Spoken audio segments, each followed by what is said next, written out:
Muy buenas tardes a todos, todas y todes. Muchas gracias. Estamos aquí muy gustosos con esta segunda mesa del módulo 2. Aquí tuvimos un pequeño problema y le deseamos todo lo mejor en la salud al doctor José de la Cruz Pacheco Rojas, que es quien llevaba esta mesa. Él está teniendo problemas de salud en estos días y nos pidió el apoyo de una de sus colegas y alumnas para poder llevar la mesa de hoy. Una disculpa a todos, pero bueno, al final esto se sale de las manos de todos y primero está la salud del doctor. Entonces, bueno, pues hoy la licenciada Citlali Rodríguez González es quien nos estará apoyando con la presentación, que de hecho ella estuvo trabajando y colaborando con el doctor José de la Cruz Pacheco. Hoy, bueno, estamos en el módulo 2, que es identidades religiosas, rituales, danzas y plantas medicinales. La mesa de hoy lleva por título Santo Niño de Atocha. Como les decía, en nombre del doctor José de la Cruz Pacheco Rojas, hoy la licenciada Citlali Rodríguez González es quien nos dará la ponencia. Ella es egresada de la Facultad de Derecho de la Universidad Juárez del Estado de Durango. Actualmente trabaja proyectos de investigación con el doctor José de la Cruz Pacheco Rojas, temas relacionados al siglo XIX, y además es estudiante de la maestría en Ciencias y Humanidades en el área de Historia. Licenciada Citlali, muchas gracias por estar con nosotros y acompañarnos. Y pues le cedo el micrófono y por si quiere comenzar y bueno, si quiere compartir pantalla, adelante. Muchas gracias y bienvenida. Muy bien. Gracias Natalia. Primeramente, o más bien nuevamente, ofrecer una disculpa por parte del doctor José de la Cruz Pacheco Rojas, quien desde hace algunas semanas, lamentablemente, pues ha tenido algunos problemas de salud, pero eso no le ha quitado su entusiasmo y su dedicación por escribir esta ponencia, y además en el transcurso de la realización de esta presentación, él estaba muy contento de participar en este seminario, La Ruta que Vertebró a México. Sin embargo, bueno, pues los designios de la vida a veces son imprevisibles, pero aquí estamos y esperemos que todo vaya bien y que se siga el proceso de esta presentación. Agradecerles a ustedes por la invitación, tanto al doctor Pacheco, y por haber aceptado que en mi persona se pronuncie su ponencia.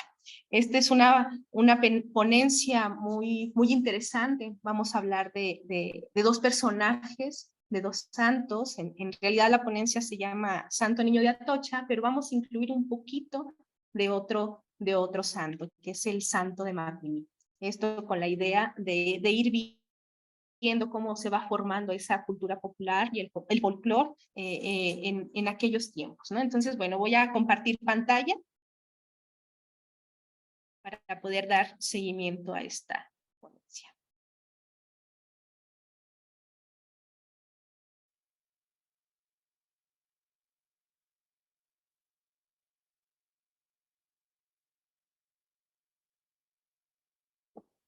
El Santo Niño de Atocha y el Señor de Mapimí.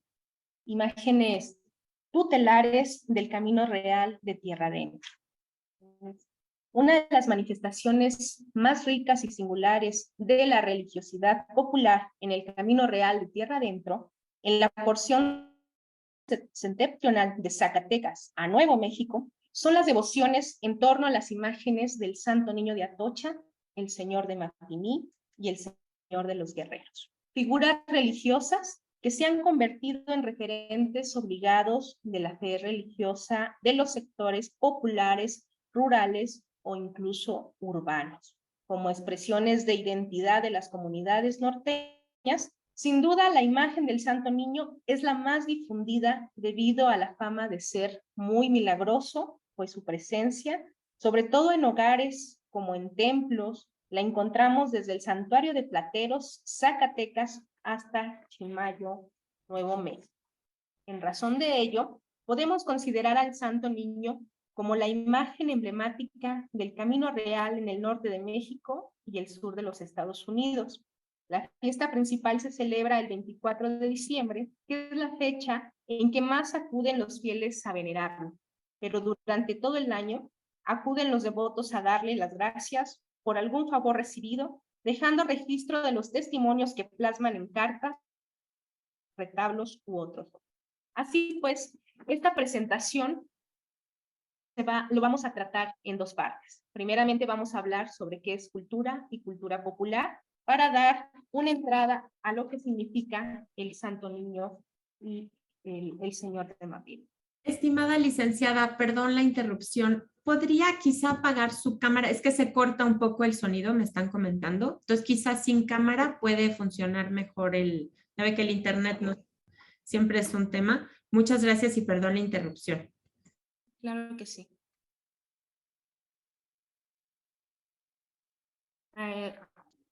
Vamos a hablar sobre lo que es la cultura y cultura popular.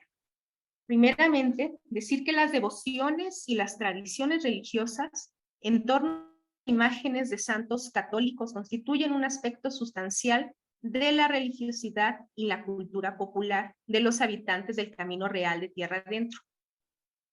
Al mismo tiempo, son una expresión viva de su identidad histórica y resultado de sus propias formas de vivir la religiosidad. Por ello, en este caso particular, la devoción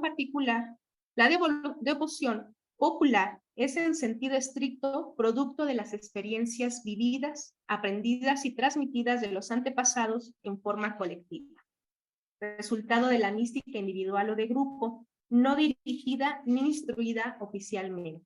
Es decir, la devoción popular es una creación del pueblo y le imprime su sello singular a la ritualidad, promueve la devoción a través de testimonios materiales de milagros o bendiciones recibidas por las imágenes y realiza actos devocionales privados y masivos.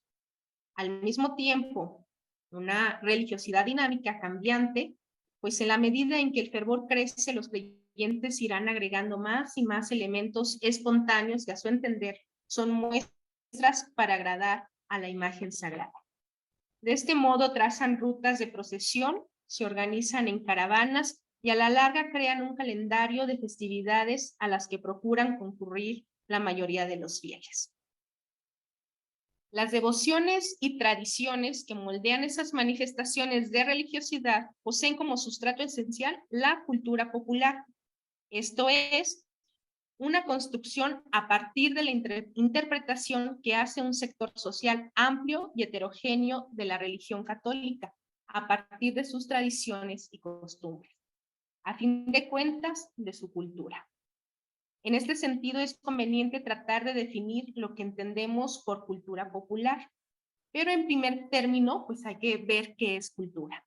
Como se sabe, existen múltiples acepciones del concepto de cultura, una de las más amplias, otras más específicas, pero aquí vamos a hablar sobre el concepto según Duberger, que afirma que la cultura es de alguna manera la memoria de las sociedades, consciente e inconsciente.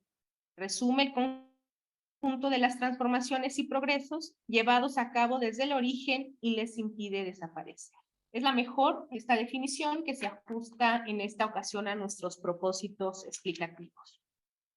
Eso en el marco general, en un contexto más específico, hay quienes distinguen una cultura nacional, como es el caso de la mexicana, producto a fin de cuentas de un legado histórico de los distintos grupos étnicos que han participado en la construcción de la nación y del proceso de integración cultural de las clases sociales. En ese sentido, dada la diferenciación entre las clases sociales y el fuerte componente étnico de la población en el país, es innegable la existencia de una cultura popular. En efecto, la pronunciada diferenciación social existente en México como en otros países de Latinoamérica se manifiesta también en lo económico y el acceso a la cultura intelectual. De ahí también es válido, pues, hablar de la alta cultura como de la cultura popular, en tanto expresiones opuestas de la asimilación de la cultura en general. Y entonces vamos a platicar qué es lo popular. Creo que no están avanzando las diapositivas. Ahí está. ¿Ya avanzó? Bueno, hablemos de lo popular. Conlleva igualmente problemas de orden semántico en la medida en que nos remite a un ente general, como es el pueblo o conjunto de habitantes de un estado. El término se refiere más bien a dos atributos fundamentales que lo distinguen de las clases medias y las élites culturales del país, a saber, aquellas costumbres arraigadas en un pueblo que se transmiten de generación en generación, conformando lo que se llama la tradición y en determinadas condiciones el folclore. Del mismo modo, lo popular se refiere a aquello que se opone a lo culto, en cuanto que lo oculto es producto de lo aprendido metódicamente, así como intelectualmente, y que rebasa el mundo social inmediato del individuo.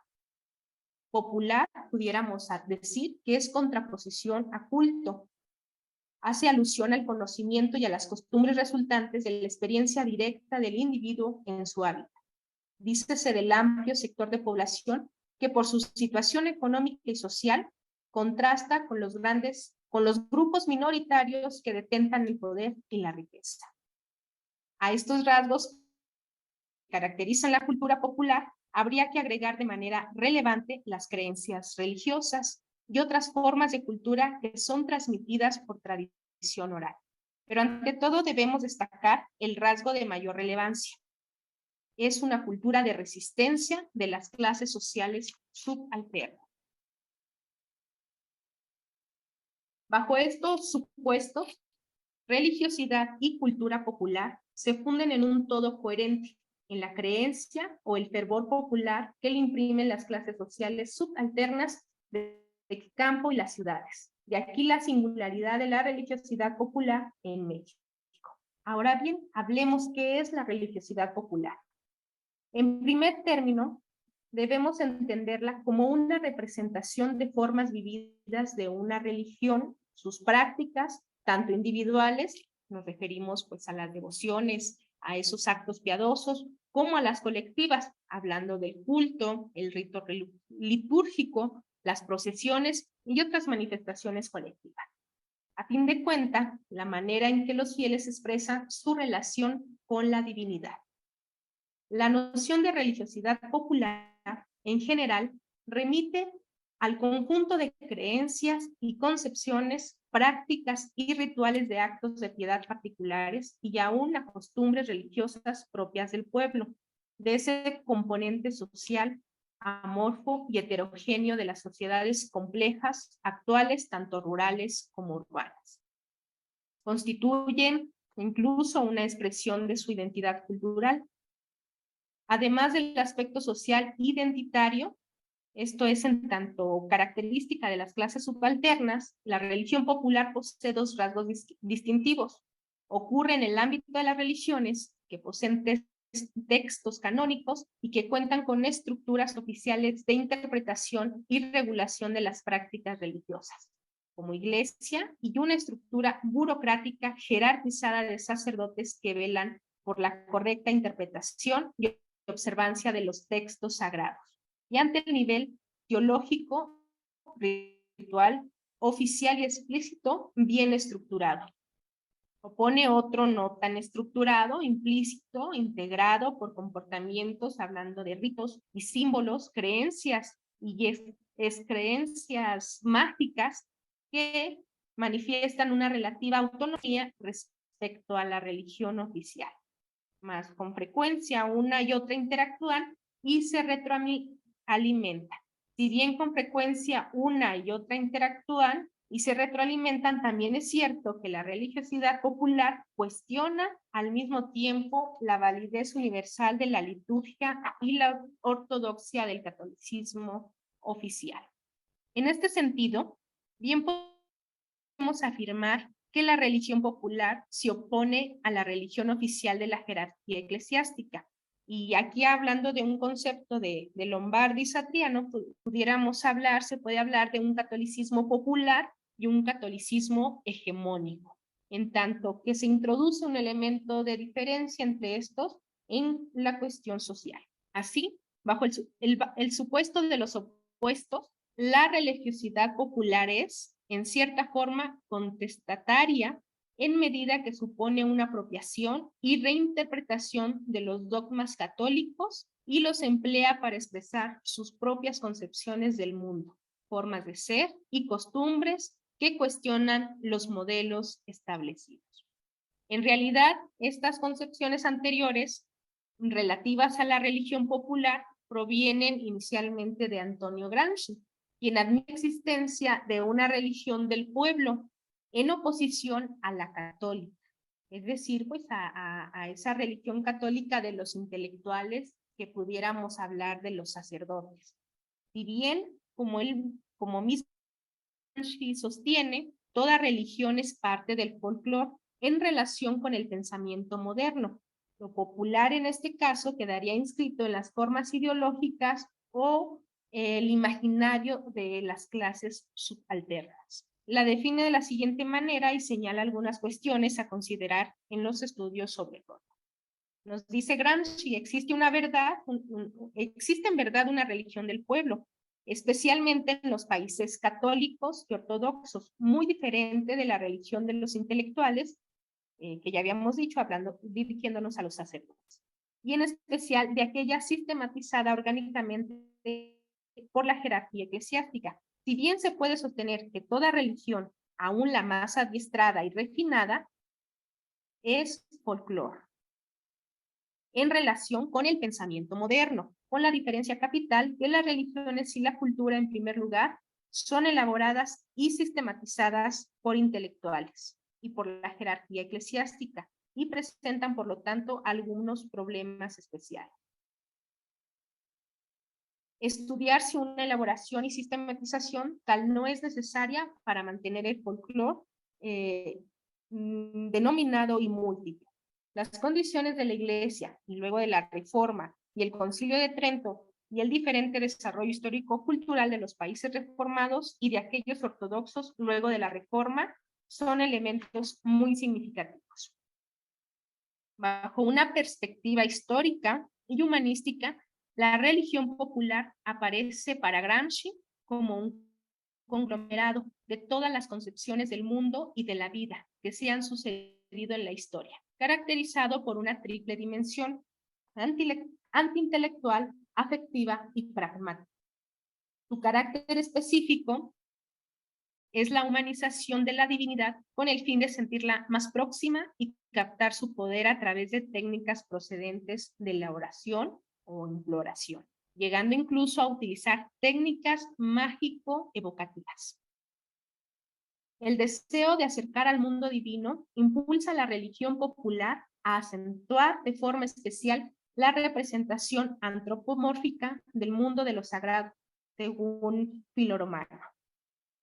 Los elementos anteriores, podríamos decirlo así, son la parte esencial de la religión popular: el sentimiento de la espontaneidad, la libre interpretación y el ejercicio de esas creencias religiosas, como las manifestaciones de fe, el ambiente de solidaridad, fraternidad, ayuda mutua en algunos casos, complementan todo ese cuadro social de las expresiones de la religiosidad popular. Falta, sin embargo, considerar otro factor de gran importancia, el relativo a la fuerte presencia del mundo profano. En efecto, la religión popular, lo sagrado y lo profano se manifiestan comúnmente como parte de todos, y es difícil diferenciar en ocasiones dónde termina uno y dónde comienza el otro. Esta fusión entre lo profano, esta fusión mezcla y se confunde a la vez y expresan con mayor claridad en los actos de piedad, los rituales sagrados y sobre todo en la fiesta. La fiesta constituye el complemento ideal de la religiosidad popular, el espacio de la diversión, del goce, del disfrute, de los excesos, la borrachera, la comida, el desenfreno, la catarsis. La fiesta es un acuerdo, el espacio donde se recrea y se renueva la sociedad. Esto según Caillois. Entonces aquí estamos hablando de los conceptos que nos van a dar paso a hablar de en sí lo que engloba la ponencia que nos ocupa hoy en este día, que es hablar sobre el Santo Niño de Atocha. Esta imagen religiosa que en realidad pues creo que es conocida por casi todos en toda la República Mexicana. Entonces me gustaría aquí iniciar cómo también esta religiosidad popular se planta dentro del folclore, dentro de la música. Y pues para entrar un poquito en tema, voy a poner un poquito de este corrido, el corrido de Cananea, que seguramente ustedes ya lo conocen, que es un corrido muy famoso de la Revolución. Entonces, a ver, vamos a escuchar un poquito.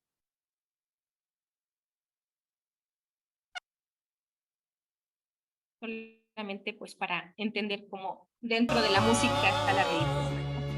Despedida no la doy porque no la traigo aquí.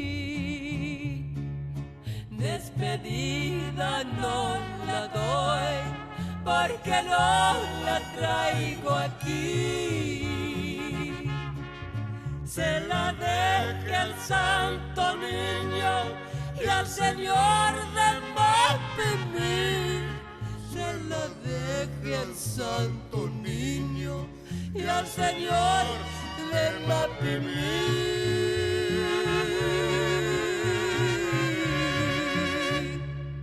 El Santo Niño de Atocha es sin lugar a dudas la imagen religiosa que más fieles tiene en el norte de México y al sur de los Estados Unidos. Por tanto, el santuario de Plateros es el al que mayor número de peregrinos acuden a pedir o agradecer al Santo Niño el favor o los favores recibidos a través de un milagro realizado.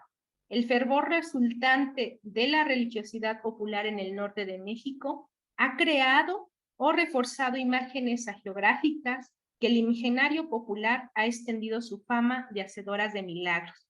Así, la reiteración y proliferación de los milagros ha dado pie a que a la postre se haya convertido en destinos de peregrinaje y en la creación de santuarios. Son los casos, podremos decir, de la Virgen de San Juan de los Lagos en Jalisco, el Santo Niño de Atocha en Fresnillo, Zacatecas, el Señor de Mapimí y el Señor del Tizonazo en Durango.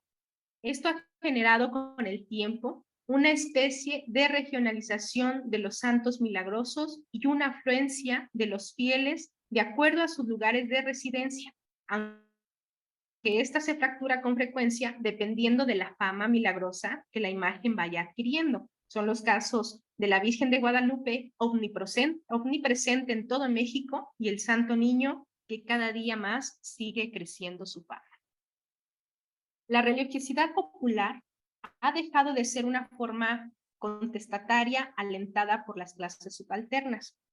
Por el contrario, hoy en día se trata de un fenómeno capitalizado y manipulado por la Iglesia oficial en provecho propio, como ha ocurrido desde hace siglos. Si antes se le veía como una prolongación de las supersticiones del pueblo o como una serie de expresiones de la ignorancia de la gente iletrada de los sectores populares, rurales y urbanos, hoy se le mira con agrado, tolerancia, folclor y ante todo como una fuente de ingresos en algunos casos para el clero católico. La religiosidad popular ha perdido su autonomía, ha dejado de ser una expresión libre del sentimiento religioso de las clases populares para ser convertida a veces en negocio. Más aún, la religiosidad popular se ha convertido en el mayor sustento de la Iglesia, tanto espiritual como económico. Y durante la época colonial se le llegó a considerar un refugio de supercherías, un refugio de hechicerías y herejías que incubaban la maledicencia del demonio y se consideraba la religiosidad dirigida por el clero en las esferas de las clases altas como la única religiosidad católica verdadera o ortodoxa, hoy día la Iglesia ha cedido a las manifestaciones religiosas populares con gran complacencia y algunas veces por convenir sus intereses. Y durante el virreinato el sustento económico de la Iglesia provenía de las cofradías, de las llamadas obras y del diezmo, pero a partir de 1833, con las reformas de Valentín Gómez Farías, además del diezmo, donativos de diversa proveniencia y negocios propios, los fieles católicos más pobres habrían sido los que más aportaban a las arcas de la Iglesia católica. En nuestro país, Los santuarios de la Virgen de Guadalupe, el San Juan de los Lagos y el Santo Niño de Atocha son los que más reciben peregrinos, por tanto, en algunos casos, mayores ingresos. Y así la lista se pudiera extender de otros santos, como San Judas Tadeo, en varios puntos del país, y en caso contrario, o decirlo, solo queda en la subversión, pues casos de santos como la Santa Muerte, Jesús Malverde y el Niño Fidencio, en torno a los cuales crece y crece el número de adeptos. Ahora bien, vamos a hablar sobre el origen y la devoción del Santo Niño. El templo donde se le venera fue construido a fines del siglo XVIII, en principio bajo la advocación del Señor de los Plateros, en un asentamiento minero. A partir de entonces, esta imagen adquirió popularidad. En el templo se empezó a venerar un crucifijo de madera de tamaño natural que llegó a ese lugar, según se dice, y entre comillas lo decimos, por decisión propia. Según la tradición oral, se trataba de un Cristo que fue abandonado por los viajeros durante la guerra chichimeca, que arrasó con pueblos y misiones de tierra adentro.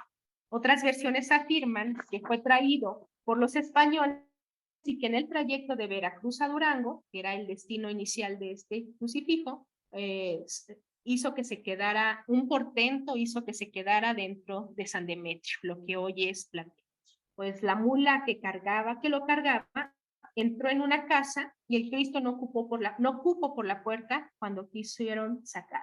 El novelista del siglo XIX, Manuel Paino, recrea en una de sus obras esta misma versión, añadiendo a los viajeros que se trasladaban a Durango, fueron sorprendidos por un fuerte aguacero, por lo que tuvieron que pasar la noche en una loma próxima a Fresnillo, rezándole al crucifijo para que les concediera la fortuna de hallar plata. A la mañana siguiente, ¿cuál sería su sorpresa? Encontraron una veta brillante. Así fue como le cambiaron el nombre del Real de San Demetrio por el de Plateros. El Templo del Señor de los Plateros es una edificación que sigue los cánones de la arquitectura barroca del siglo XVIII, lo mismo que la talla en madera del crucifijo. ¿En qué momento la devoción hacia el crucifijo se trasladó hacia el niño? Aquí es donde vamos a iniciar. La fecha es muy confusa, no se sabe exactamente, pero se dice que en la década de 1820 empiezan las novenas, las pinturas y las manifestaciones populares a favor del Santo Niño de Atocha. No obstante, existen grandes huecos de información documental, por lo que la recreación que recogen las investigaciones antropológicas ha sido suplida por la multiplicidad de versiones populares, entre las cuales la más cómoda es aquella que podemos afirmar que este es el mismo niño que tenía en sus brazos la Virgen de Atocha, que mandó a traer el Marqués de Aguayo, y que ha sido repetida hasta hacerla, entre comillas, verdadera. Según esta versión, la contamos aquí, se trata sobre en el poblado de Plateros, fue fundado en 1568, y hacia 1650 este marqués, el Marqués de Aguayo, dueño y beneficiario de las minas de plata del lugar, en agradecimiento por la riqueza del lugar, ordenó traer desde España una imagen de la Virgen de Atocha, que se venera en Madrid. Dicha Virgen mantenía en sus brazos al niño Jesús, y que a principios de 1800 se convertiría en el niño de Atocha. Cuando se separan ambos personajes, hablando del niño y la Virgen María, pues no se ha podido indagar. Esta versión es de Alfredo Valadez, en donde también nos dice que el santuario del Santo Niño de Atocha se ha convertido en el tercer centro religioso de México, pero paradójicamente para la Iglesia Católica, el de Plateros no es un santo, aunque así se le conozca en miles de hogares mexicanos. El venerado no es un santo, es un Cristo, el niño Jesús, y en el Vaticano el lugar es reconocido como santuario a Cristo, pero el sacerdote deja de lado esta confusión religiosa para dar paso a las bondades del niño de Plateros. Otra versión que recoge Fernández Póncela sobre la devoción del Santo Niño, él habla que esta devoción inicia desde España y que se remonta a los siglos XIII, al siglo XIII en Atocha, Madrid, España, durante la ocupación musulmana. Cuando Madrid cayó en manos de los invasores, estos tomaron prisioneros a los hombres Solo a los niños se les permitía llevar agua y comida a los prisioneros. Las mujeres le rezaban e imploraban a Nuestra Señora de Atocha, pidiéndole ayuda a los hombres. Esta advocación a la Virgen María tiene un niño entre los brazos. Muy pronto se comenzó a regar la voz de que un niño pequeño estaba llevando agua y comida a estos prisioneros. Cada vez que iban a rezar, las mujeres decían y notaban que el niño en brazos de la Virgen de Atocha tenía sus zapatitos sucios y que tenían que estárselos cambiando de forma constante. La gente de Atocha llegó a la conclusión de que el niño desconocido que ayudaba a estos prisioneros era el infante Jesús, y a quien a su madre lo había enviado para salvarlos. Esta es otra versión. Existen diferencias inmediatas en cuanto al icono mismo. El niño que sostiene la Virgen de Atocha es un recién nacido, y con la versión pues se habla de un niño entre 8 a 10 años. Una réplica de la Santa María de Atocha, venerada en Atocha, en Madrid, se trata de una pintura, no tiene nada que ver con la escultura que se venera en México. Según los folletos históricos que circulan en el propio santuario y la imagen que ilustra la novena, se trata de un niño vestido de azul que, según la versión tradicional, se empieza a venerar en México desde 1830, ya con el nombre de Santo Niño de Atocha, que es un niño de 8 a 10 años, con sombrero ancho y remate de pluma. Está sentado en una silla con brazos, calza guaraches, y lleva sobre los hombros una esclavina con la concha del peregrino y en el cuello de encaje. En la mano izquierda lleva el báculo, la concha, el guaje de viajero y peregrino del Camino de Santiago, y en la parte derecha una canastilla. Pese a ser situación su devoción desde el siglo XIX, según los retablos que pudimos encontrar, la devoción y la práctica de retablos inician en el siglo XX, lo cual no quiere decir precisamente que no haya habido anteriormente. Su ausencia se debe tal vez al poco valor que le concedían los sacerdotes al santuario o al carácter efímero de los materiales con que eran elaborados, no con aspiraciones de que se permanecieran. Son los propios peregrinos los que impulsan en toda la región norteña esta veneración. Otra versión recogida de la tradición oral sitúa al niño de Atocha como el hacedor de milagros, ya separado de la Virgen. Conviene recogerlo completa esta versión, tanto que es considerado como el primer milagro y la peregrinación involuntaria que su benefactora realiza en varias visiones de la región. Esta versión se trata de Máxima Esparza, en 1829 cayó presa en la Villita de la Encarnación en los días de la función que anualmente hacen aquellos moradores a María Santísima de la Candelaria, lo cual, no teniendo quien hablara por ella durante el mes de agosto del mismo año y habiendo salido con pena de destierro, caminó para el Real de 14, donde le sucedió la misma desgracia, durando presa otros 3 meses y volviéndole a aplicar la misma pena, se dirigió a Saltillo, donde por sus malas costumbres volvió a caer por tercera vez presa, en cuya prisión duró desde abril hasta septiembre, que salió nuevamente desterrada por cordillera para la ciudad de Durango, donde duró en aquella cárcel por término de 1 año, y mirando que no tenía quien por ella abogara, ni esperanza de salir, se platica que invocó desde su corazón con gran esperanza al Santo Niño de Nuestra Señora de Atocha, quien le oyó benigno y la sacó de aquella cautividad en que se veía. Pues en todo el tiempo que existió en ella, no hubo quien le ayudara en su defensa, hasta que el Santo Niño llegó en un traje de joven gallardo, le visitó en aquella prisión, llevándole una torta a nombre de su madre, diciéndole que en la tarde de ese día vería a su juez y que haría hechor a su causa, lo que causó no poca admiración a la rectora y presas, y llegando a la hora que le citó el niño, salió en libertad bajo las condiciones de ir a su cargo, el cual al salir le dijo que le siguiera sin perderle de vista. Así lo hizo, tomando una calle recta que salía al camino de Fresnillo, Al llegar a una lagunita se cerró la noche y perdió a aquel niño que le llevaba a su casa. Pero advertida ella de que le había dicho el niño que su madre era María de Atocha y él se llamaba Manuel de Atocha, prosiguió su camino toda aquella noche. Y al salir el sol, se vio llegando a Fresnillo, ignorando la morada de aquel niño y sabiendo los moradores de aquel real los portentos tan singulares que el santo niño de Atocha hacía. Obra diariamente, la condujeron a la casa del cura, a quien le informó lo que le había pasado en su última prisión, y quien después de haberse cerciorado bien de ella, la condujo al santuario donde se halla la imagen del santo niño. Maximina, al verlo, al ver este relicario del santo niño postrada en tierra y anegada con lágrimas, le tributa infinitas gracias en recompensa de tan admirable prodigio.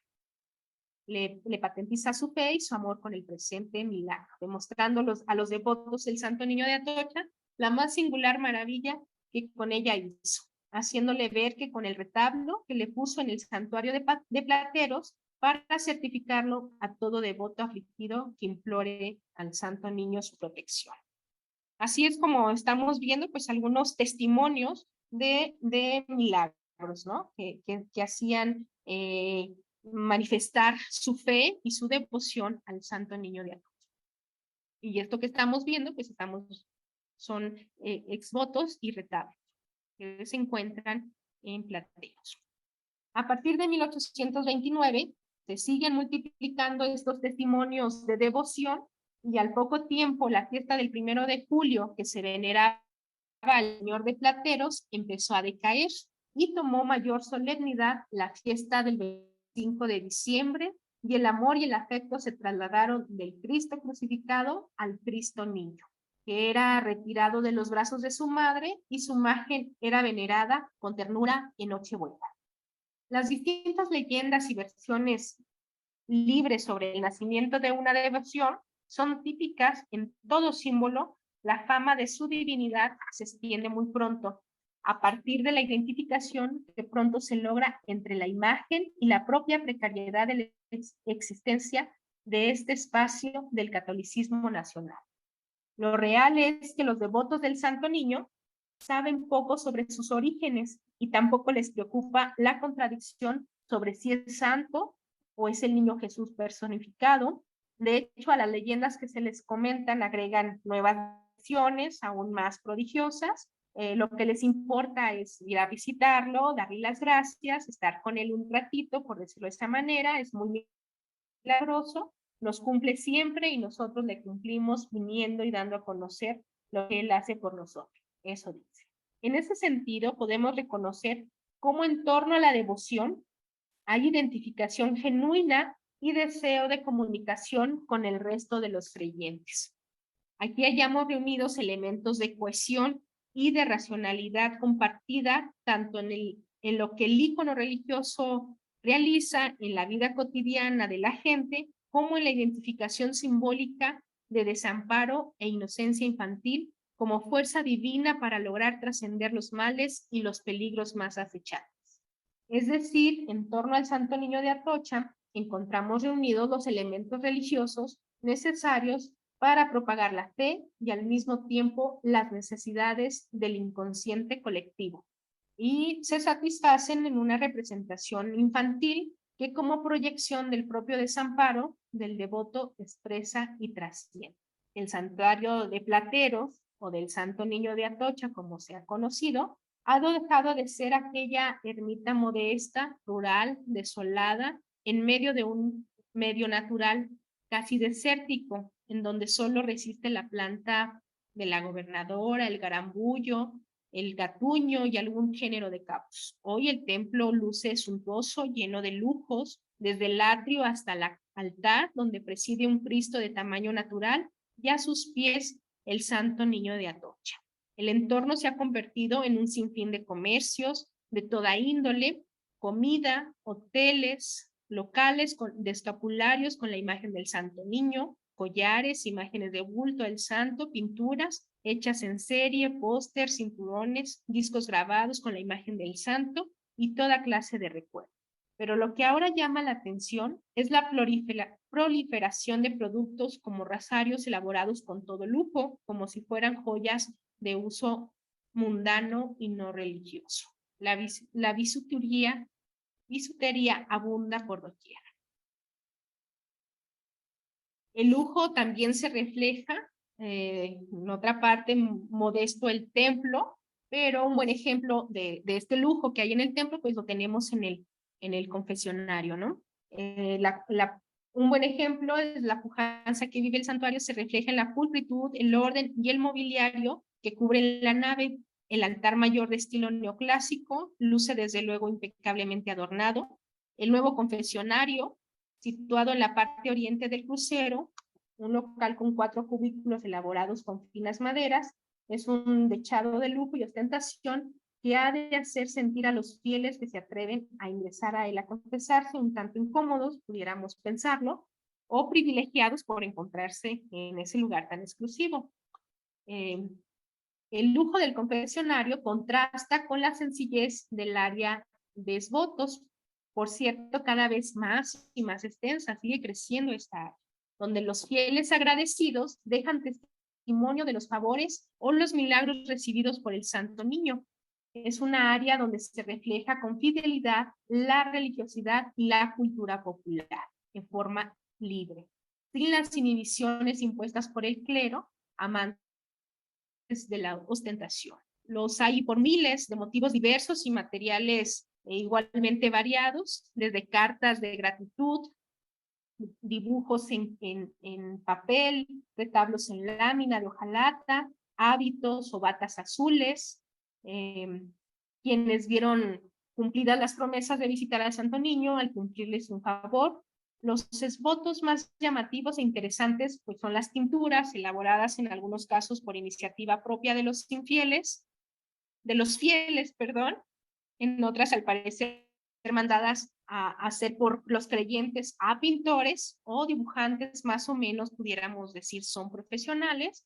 Estos retablos reflejan en general técnicas poco elaboradas o no académicas, son más bien, diríamos, de manufactura popular. Este hecho reviste una enorme importancia desde el punto de vista religioso y social, pues deja claro que, en primer lugar, que su manufactura es más voluntariosa que artística, y en segundo, expresa a la vista un aspecto material, testimonial de la religiosidad y de la cultura popular. Se trata de documentos sumamente valiosos, equiparables a los documentos históricos, a partir de los cuales se puede hacer una lectura del imaginario religioso y cultural.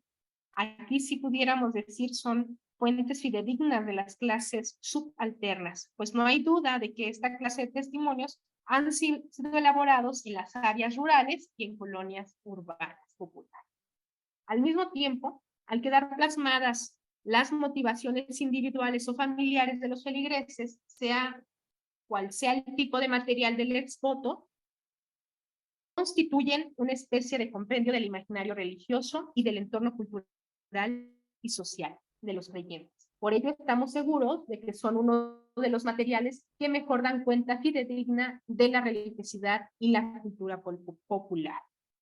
¿Cuáles son los motivos regulares de estos exvotos? Bueno, pues un vistazo de manera amplia de esta colección expuesta a la vista de todos los fieles, pues son milagros concedidos por el Santo Niño de Atocha a sus creyentes.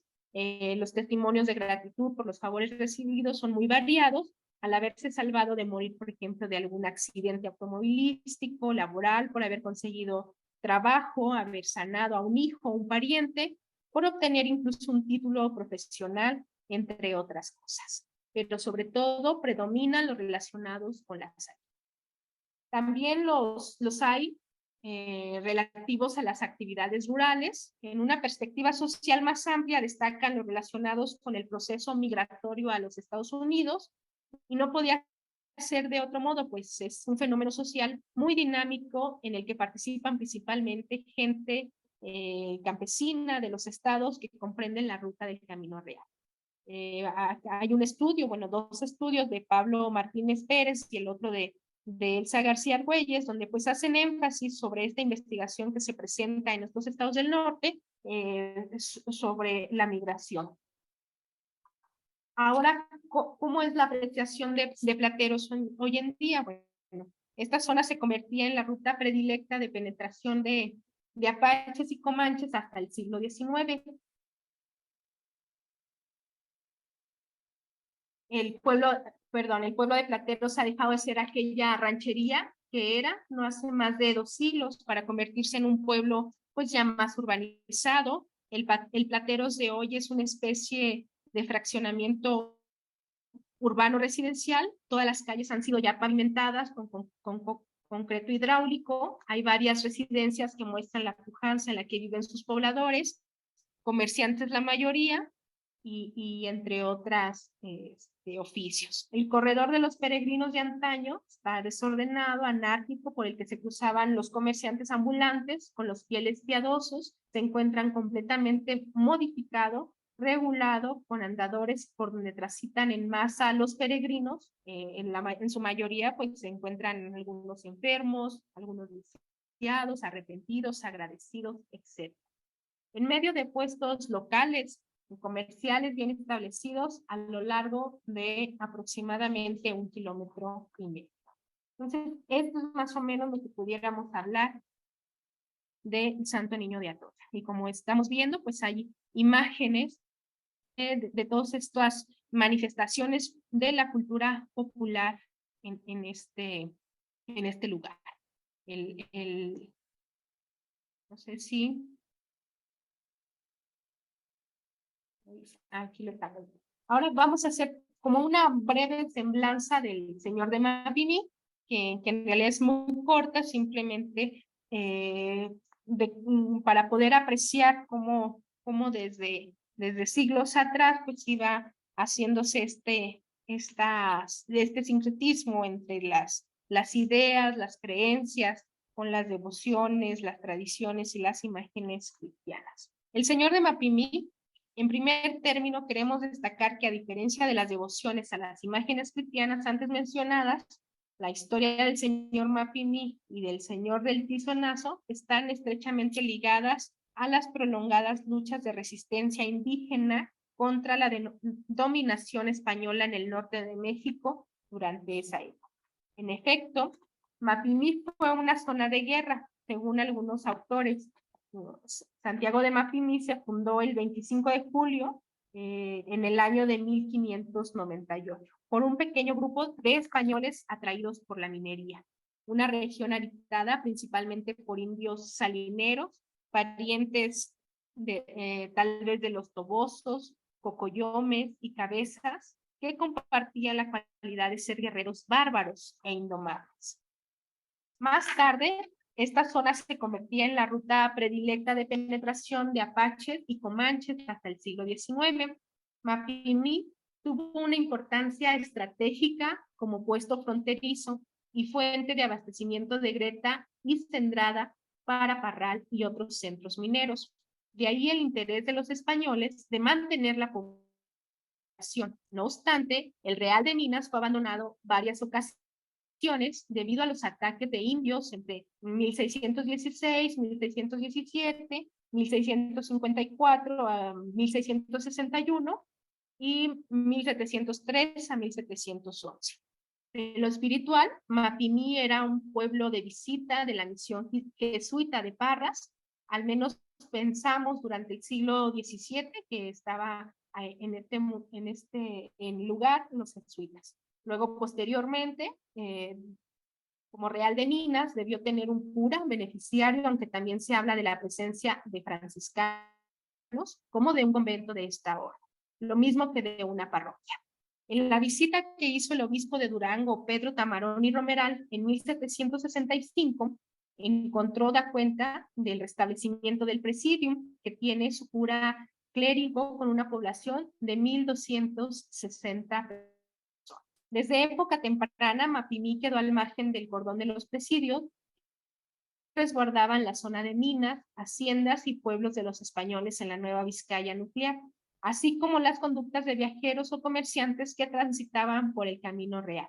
No se estableció presidio allí, sino hasta 1711 a 1714, con el propósito de contener los ataques de indios rebeldes que constantemente embestían a los pobladores en respuesta del despojo de sus tierras por los españoles, viéndose atacados o incluso tenían que refugiarse en el desierto del Bolsón de Mapimí. Por esta razón, los indios, cocoyomes y toboces se rebelaron para tratar de recuperar el territorio que les pertenecía.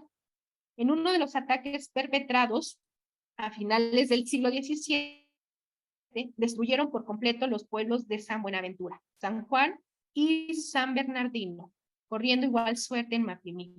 En el año de 1711 tuvo que reedificarse por tercera vez y luego en 1715 lo destruyen los mismos rebeldes nuevamente. Fue en esta rebelión cuando ocurrió el acontecimiento que marcaría el inicio de la devoción al Señor de Mapimí. Como resultado del ataque indígena, así lo narra el historiador Carlos Hernández, dice, este desastre ocurrió un Jueves Santo al verificarse una procesión cuya concurrencia fue atacada de improviso, habiendo perecido el cura del pueblo, más de 100 españoles de ambos sexos y como 300 criollos. Después de esa saqueada, la población fue entregada a las llamas, salvándose tan solo algunos vecinos que escaparon llevando consigo al Cristo, objeto de la procesión, cuya imagen se venera en Cuencamé con el nombre del Señor de Mapimí. Desde esta fecha ha existido entre los habitantes de la zona llamada de la Laguna la piadosa costumbre de ocurrir en los días de la Semana Mayor a resguardar montados y armados a las inmediaciones del pueblo de Mapimí durante las horas en que se verifican los actos religiosos. Esta sin duda pues es una leyenda que se encuentra referida en la descripción topográfica de Mapimí de 1791.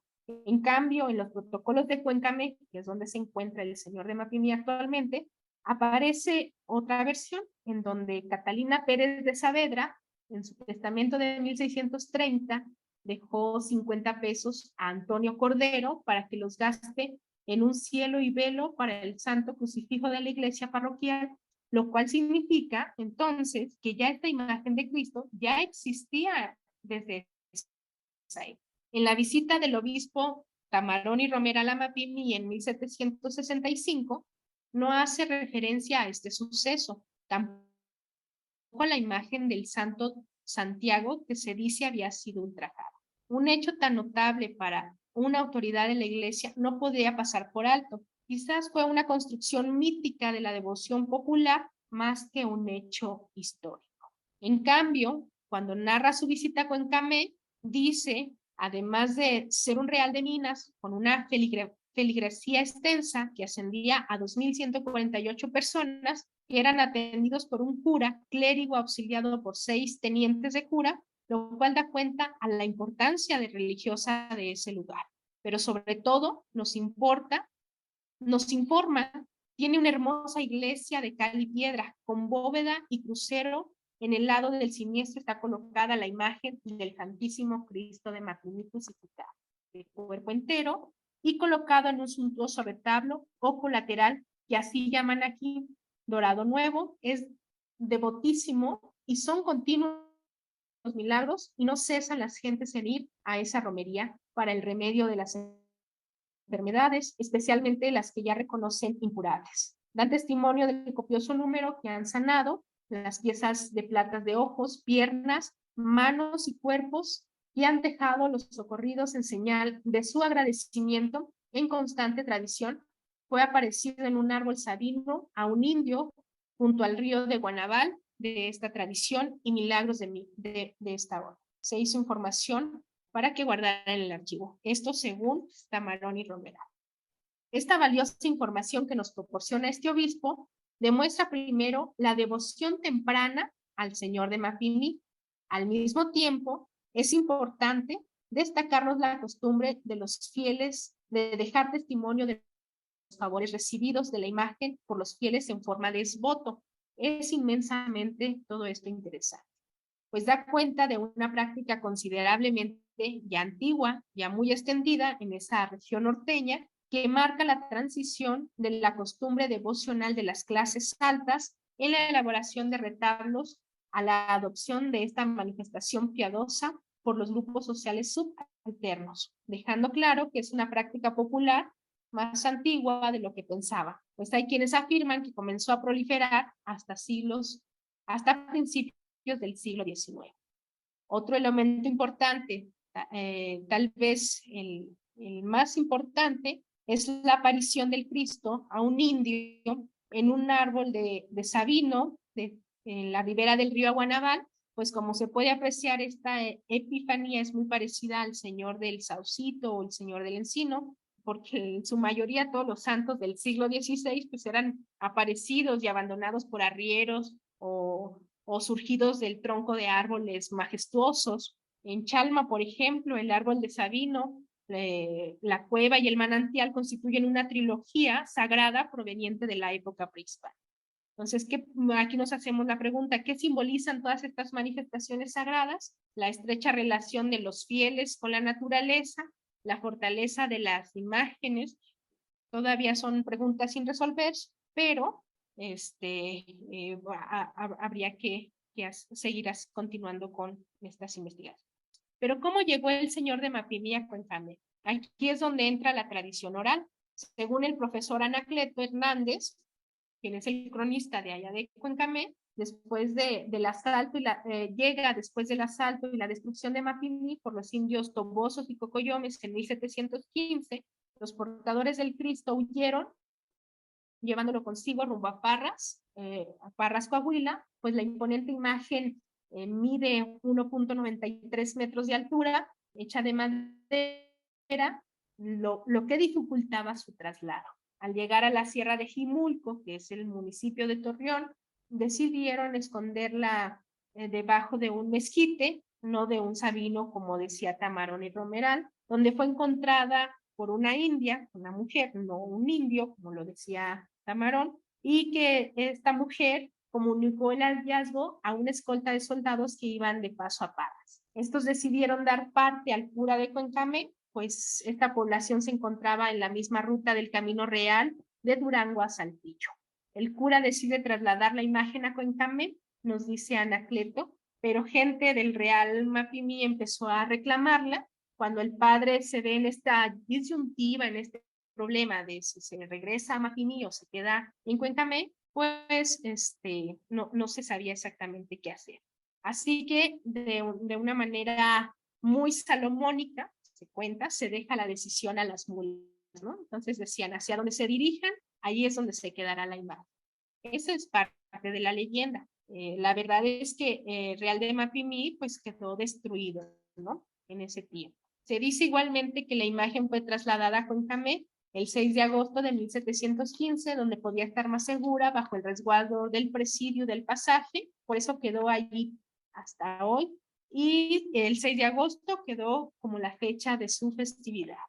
Según este cronista, desde aquellos tiempos data la costumbre de los pobladores de Jimulco de ir en caravana año con año a visitar el Señor de Mapimí en un recorrido aproximadamente de 80 kilómetros, siguiendo el sendero del antiguo Camino Real que pasa por el Cañón de San Diego.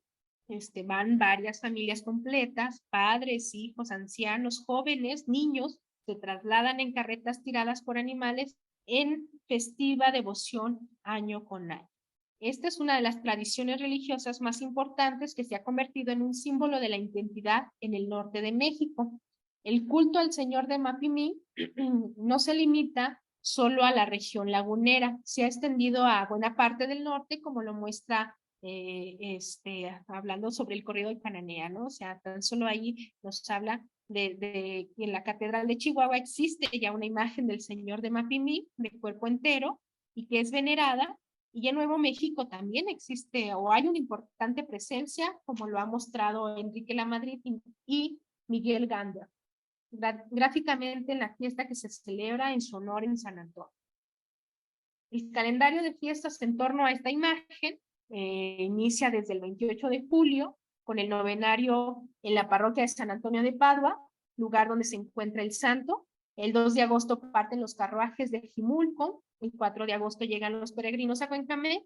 El 5 de agosto se termina el novenario y finalmente el 6 de agosto se celebra la llegada del Señor de Mapimí a Cuencamé. Todo día hay reliquias en las entradas de muchos hogares que ofrecen a los peregrinos. Hay danzas en el atrio de la iglesia. El 7 de agosto se cierra el ciclo sagrado con el adiós al Señor de Mapimí. Durante el tiempo de la festividad, la participación de la Hermandad del Señor de Mapimí es muy importante, lo cual es muy probable, pues como hemos visto en otros trabajos, la Hermandad de Jesús de Nazaret, de Nombre de Dios, los tres comparten como las mismas formas de organización, sus túnicas moradas, y ante todo rigen los actos más significativos de la fiesta sagrada, como la organización general de la fiesta, presiden el descendimiento de la imagen, encabezan la procesión y colocan la imagen en la cruz del altar mayor al terminar el proceso sagrado. Son pues quienes tienen el privilegio de estar más cerca de Cristo o de este Cristo porque son sus hermanos. Otro aspecto que destacamos en esta celebración de Semana Santa pues fue la costumbre de la reliquia, ese acto de fraternidad entre los creyentes, que es una forma del don que prevalece como resabio de las culturas primitivas y del cristianismo de los primeros tiempos. Bueno, pues como hemos visto, son dos versiones sobre el origen de la imagen, una que se le atribuye a la destrucción del pueblo de Mapimí y la otra pues a través de la aparición a un indio. Lo anterior confirma la versión histórica del origen del Señor de Mapimí, así como la devoción temprana a esta imagen, la cual remontamos hasta mediados del siglo XVIII, surgida al calor de las guerras indias. Pensamos, pues, que el origen de esta devoción se encuentra estrechamente vinculada a las luchas de resistencia indígena durante los siglos XVIII y XIX, a las intensas correrías de los apaches en la última centuria, así como el proceso de poblamiento mestiza en la región de la laguna. ¿En qué sentido entendemos esta vinculación? Primeramente por el asedio, el despojo de las tierras de los indígenas nativos, como de las constantes incursiones de cacería que realizaban los españoles en el Bolsón contra los indios, sisimes y cocoyones. A lo que respondían estos con incursiones violentas en ranchos, pueblos, haciendas, reales de minas que pertenecían o en ese momento estaban en manos españolas. Al mismo tiempo, a la resistencia que ponían estos grupos se unieron desde la mitad del siglo XVIII las embestidas de los apaches, que eran empujadas por el avance aniquilador de los anglosajones hacia el sudoeste, generando pánico entre la escasa población de españoles, mestizos, negros y catas. Aquí cabe mencionar que estos últimos, pues en aquellos tiempos eran vinculados a prácticas idolátricas o demoníacas. Además, se veían involucrados en actos de infidencia o fueron considerados como malhechores.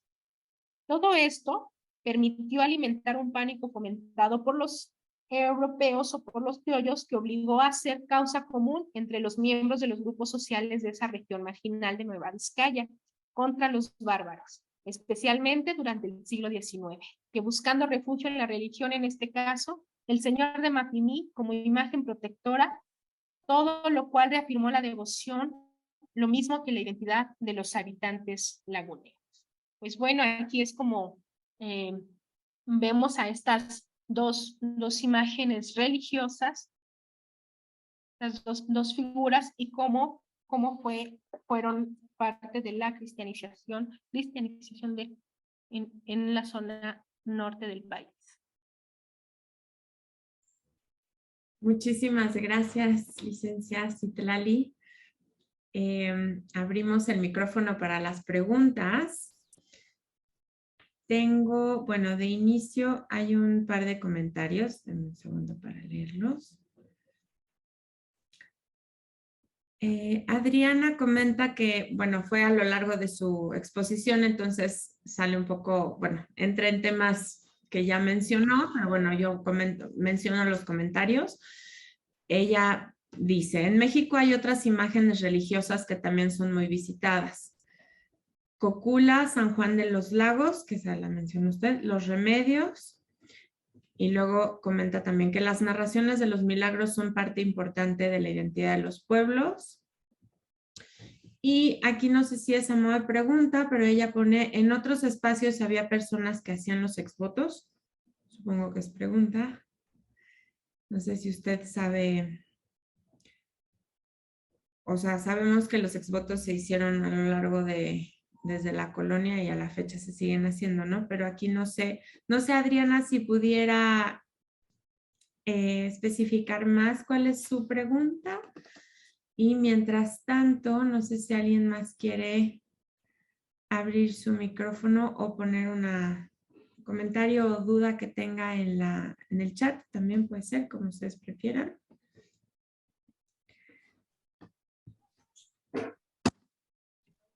Y a ver, levantó la mano la maestra Antonieta. Adelante, maestra. Hola, buenas tardes. Buenas tardes. ¿Se oye? Sí, medio bajito, pero sí se escucha. Ok, me acerco al micrófono. Muchísimas gracias, me pareció una excelente exposición. Tengo dos preguntas. Quisiera saber si hay una fecha en especial o un hecho específico a partir del cual se registra la aceptación por parte de la Iglesia Católica hacia la veneración del Santo Niño de Atocha. Y la otra pregunta es, ahora que comentaban sobre el atavío del Santo Niño, mencionaban la concha de los peregrinos de Santiago de Compostela. Entonces, quería ver si podía explicar un poco esa concha a qué se refiere. O sea, bueno, qué tienen ustedes investigados. Y si esa concha, al traerla acá, tiene también alguna relación con los peregrinos que actualmente visitan el santuario del Santo Niño.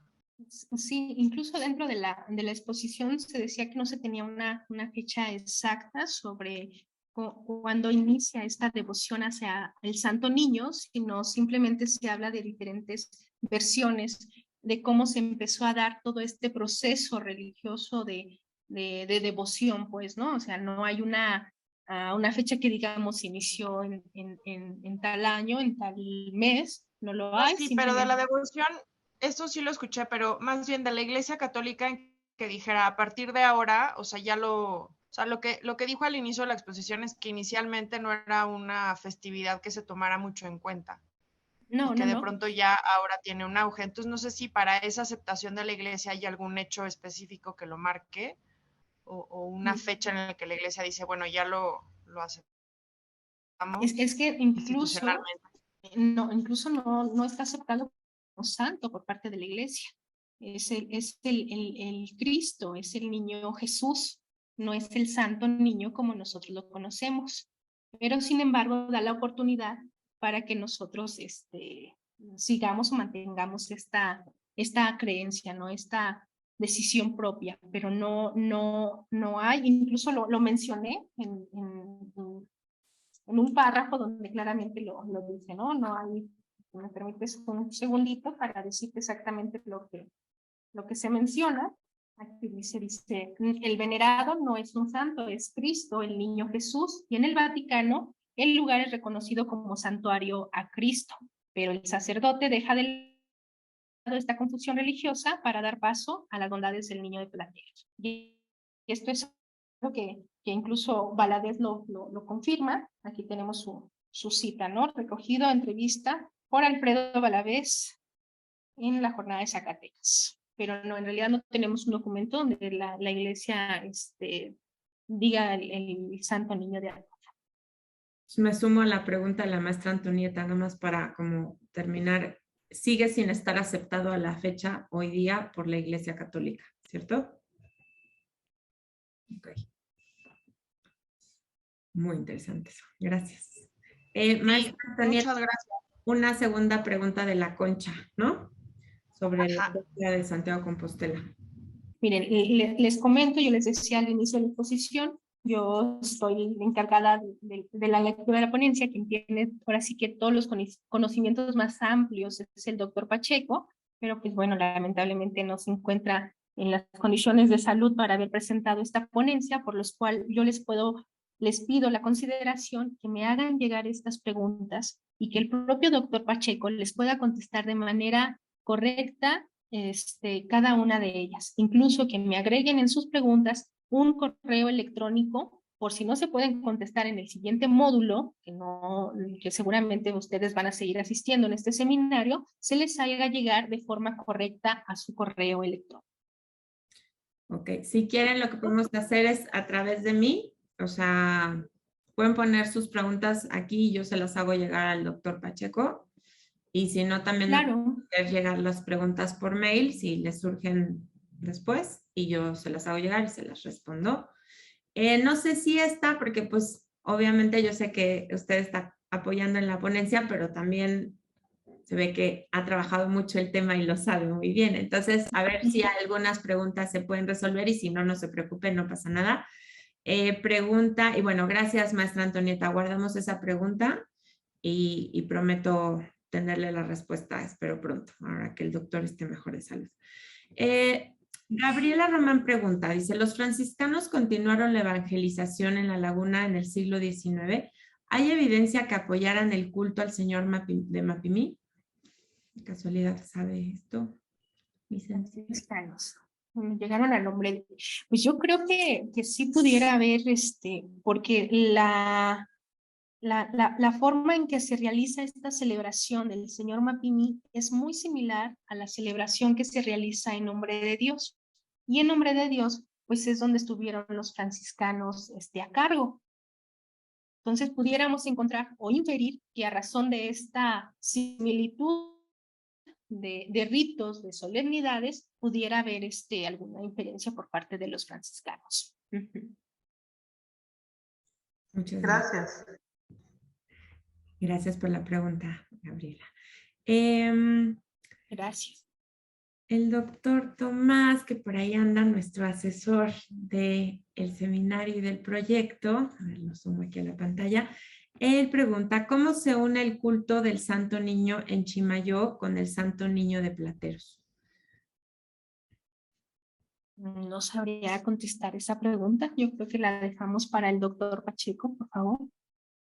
Bueno, Si gusta usted, doctor, adelante. Hay un elemento muy interesante en la relación del Santo Niño de Atocha con el Santo Niño de Chimayó, que es el mismo Santo Niño de Plateros. Está vinculado también al Santo Niño de Atocha en España, vinculado al Santo Niño de Praga, que es más o menos una misma devoción, una misma dedicación. Me parece muy interesante. Y menciono lo de Plateros y menciono lo del Santo Niño de Chimayó porque de alguna manera hay una continuidad de la celebración del Santo Niño de Plateros hasta Chimayó, que está pegado a Santa Fe de Nuevo México, porque en un momento un señor maestro de la Beitia pide permiso a la diócesis de Durango para montar un santuario al Santo Niño de Plateros en Chimayó, que es precisamente la devoción que ahora está allá. De alguna manera, los que nos hemos dedicado al estudio de los rituales y del camino real, consideramos que esto es la frontera ritual. Nace en Zacatecas y termina en Santa Fe, con el mismo Santo Niño de un lado y de otro. Yo creo que eso es muy interesante plantear, pero ojalá que José de la Cruz nos explique con más detalle esto. Luego también hay una cosa que yo quisiera meterme cuchara, que porque los franciscanos estuvieron en Cuencamén en el siglo XIX, yo creo que no, definitivamente no. Porque cuando los franciscanos entregan las parroquias en la diócesis de Durango es a partir de 1750, 1780. Y hubo algunos que se continuaron hasta 1830 por ahí, pero ya más allá ya no. Yo creo que tenemos que unir el culto del Santo Niño, el Santo de Mapimí, con la celebración del culto de nombre de Dios, con los hermanos de nuestro Padre Jesús. Ahí sí, los hermanos de nuestro Padre Jesús tienen una continuidad en ambos lugares. E inclusive en Nuevo México están los hermanos de nuestro Padre Jesús. Entonces aquí tenemos unos rituales, una congregación muy curiosa, ¿no? De hermanos, pues no son frailes, son ciudadanos comunes y corrientes que tienen una celebración religiosa, tienen un hábito religioso y tienen una liturgia específica básicamente en la Semana Santa, pero también hay en otras. Pues yo creo que la cercanía de los rituales de nombre de Dios y los rituales de Cuéntame tienen más cercanía con los hermanos de nuestro Padre Jesús que con el propio culto de los frailes y de los padres. No hay que olvidar que los hermanos de nuestro Padre Jesús han sido combatidos, ¿no?, en un momento determinado por el clero, ¿no? Y han sobrevivido 350 años. En México, en la diócesis de Durango, en la diócesis de Guadiana, en la época colonial y en la época moderna todavía, don Antonio López Avila, obispo de Durango, intentó agarrar a los hermanos de su Padre Jesús y meterlos en cintura, ¿no? Pues es un culto público muy interesante, muy valioso, que vale la pena reflexionar, que ahí está, y que aparece en todo el Camino Real, ¿no? No sé si José planteó en un momento determinado un elemento de personajes rituales religiosos del Camino Real a los hermanos de nuestro Padre Jesús. Entonces yo allí es como veo, porque tanto José como un servidor y la gente de Nuevo México, el doctor Rick Rivera y el doctor Miguel Galnart, espero que nos hablen de esto, estuvieron presentes en los rituales en ambos lugares, ¿no? Y la unión de esos rituales definitivamente pues no es el clero, no, sino son los hermanos de nuestro Padre Jesús, que en un momento determinado fueron auspiciados por los franciscanos, eso es, pero fueron auspiciados por los franciscanos en el siglo XVIII. Y ahorita estamos en el siglo XX, ¿no? Y entonces ha habido una separación, me parece muy valiosa. Yo creo que sí vale la pena. Lástima que José no esté con nosotros, como ahorita me enteré que está ahorita en la clínica todavía. Ojalá que te cures. Bueno, pues gracias, Citlali, gusto de conocer. Tenemos oportunidad algún día de estar en Durango para dar continuidad, y también a los rituales del Santo Cristo Negro, que está allí en nombre de Dios, perdón, en la iglesia está allí en Durango, ¿no? Para darle continuidad a todos los ceremoniales. Gracias. Muchas gracias. Muchas gracias, doctor. Y sí, esperemos que el doctor José de la Cruz Pacheco esté bien, porque sí, le mandamos un saludo, le vamos a compartir esta grabación y le mandamos todos nuestros mejores deseos para su recuperación. La señora Concepción Ortega nos dice, la devoción del Santo Niño de Atocha es una devoción española que proviene del Camino de Santiago y es también un símbolo y atributo. Y es también símbolo y atributo mariano. Y que muchas gracias, excelente. Bueno, es como un comentario. Dígame. No, yo no estaría tan de acuerdo en eso. ¿Quién dice Tita? Mira, la celebración del Camino Real de Tierra Adentro está vinculada efectivamente a San Santiago y al Santo Niño, con unos atributos que se le daban al señor Santiago y luego se le atribuyen al Santo Niño. Pero el Santo Niño en España está en Madrid, y la ritualidad que llegó de España a México llegó de Madrid. No sé, ustedes conocen, o bueno, alguno de ustedes ha de conocer el barrio de Atocha en Madrid. Se hizo famoso, pues no por el Santo Niño, ojalá que hubiera sido por eso, sino por una explosión espantosa que mató a mucha gente allí en la estación de Atocha, no, recientemente. Bueno, de allí viene una devoción interesante, porque inclusive se habla que Felipe II auspició en parte la celebración, ¿no? Entonces ahí habría que ver este elemento. Algún devoto, no lo dudo, algún devoto lo conjuga, y claro, pues eso pudo haber sucedido en 400 años, o algún mismo fraile que haya conjugado y le ponen las características al Santo Niño de Atocha. Acuérdate que el Santo Niño de Atocha se le considera como patrono, protector de los caminantes del Camino Real, y que inclusive se les aparece ¿no? Se aparece, los apoya, los ayuda, les lleva agua, etcétera. Hay todo un devocionario alrededor de la imagen y la presencia del Santo Niño. La tradición de que el Santo Niño amanece con sus guarachitos llenos de tierra, quiere decir, la gente dice, yo lo he visto. La imagen se llena de tierra, quiere decir que anduvo caminando en el camino. Hay un folclore verdaderamente interesante alrededor de esto, ¿no? Pero, claro, tenemos que tener muy claro cuál es su origen histórico, ¿no? Aunque quede muy nebuloso en algunas cosas. Yo con eso coincido totalmente con Citlali, ¿no? Y supongo que con José de la Cruz, también que nadie realmente no sabemos. En un momento dado empezó a haber esa devoción y empezó a tener mucho éxito. Muchas gracias. Y la señora Concepción Ortega, Tita Ortega, justo dice que muchas gracias. No sé si alguien más, bueno, saludan desde Oaxaca, felicitan. No sé si alguien más tiene saludos a Zacatecas también, a Saltillo.